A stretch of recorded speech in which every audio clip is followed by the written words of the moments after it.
오늘은 LTC를 기초로 한 하나님과 동행하는 영향력 있는 제자가 무엇인지 알아가도록 하겠습니다. 그 첫 번째 시간은 하나님의 사랑과 용서입니다. 그리스도인들은 하나님이 자기를 만드셨을 뿐 아니라 우리 삶을 통해 이루고자 하시는 목적이 있습니다. 아담의 선악과 사건은 바로 이 목적을 거부하고 자기가 자기 마음대로 세상을 살고자 했던 것이 바로 죄악의 근본이고 바로 죄악의 원인이었음을 나타냅니다.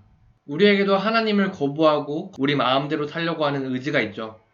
이것이 하나님과의 우리의 개인적인 관계를 망가뜨리고 단절했습니다. 우리는 이 망가진 관계를 예수님께서 회복하셨다는 것을 잘 알고 있습니다.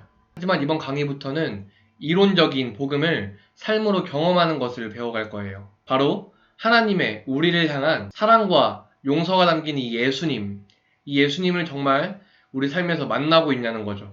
여러분이 하루하루를 살아가는데 예수님과의 만남이 어떻게 드러납니까?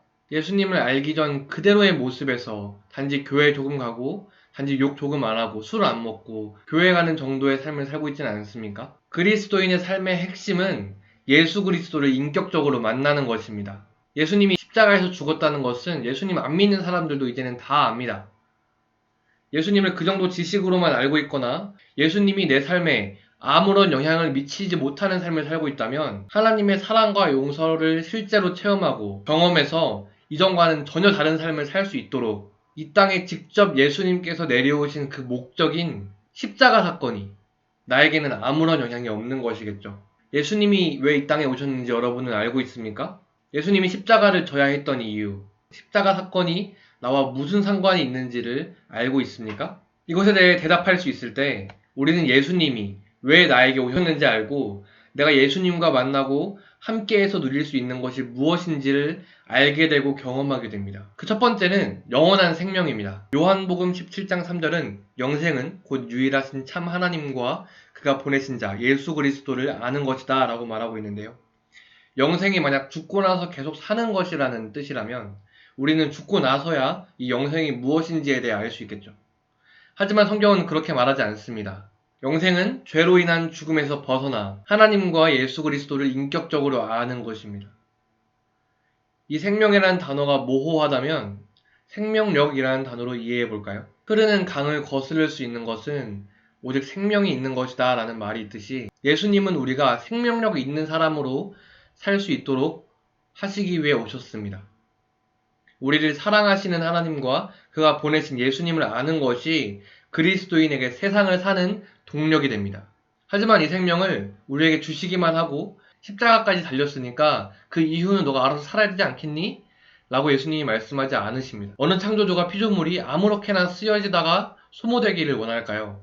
예수님은 우리가 죄에서 벗어난 영점 상태로 돌아가는 것이 아니라 그것을 넘어서 그 이상의 풍성한 삶을 누리게 하기 위해 오셨습니다.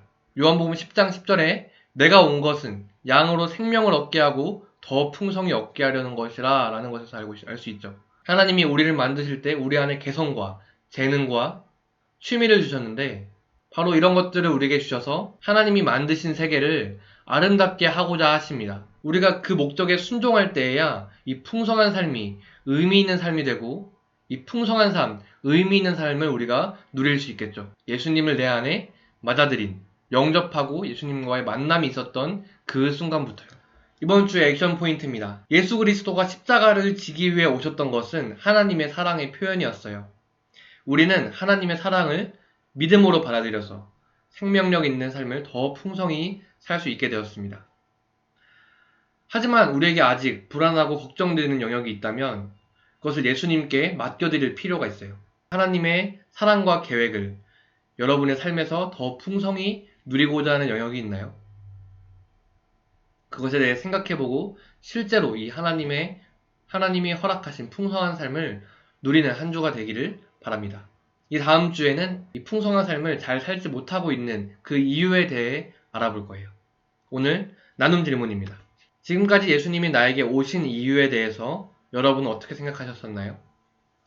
불안하고 걱정되는 영역은 무엇이고 왜 걱정되나요? 하나님의 사랑과 계획을 실제로 알고 실제로 누리고 싶은 영역은 무엇인가요? 이것들 한번 나눠보고 옆에 있는 지체를 위해 기도해주는, 서로를 위해 기도해주는 시간 가지겠습니다. 다음 주에 만나요. 샬롬.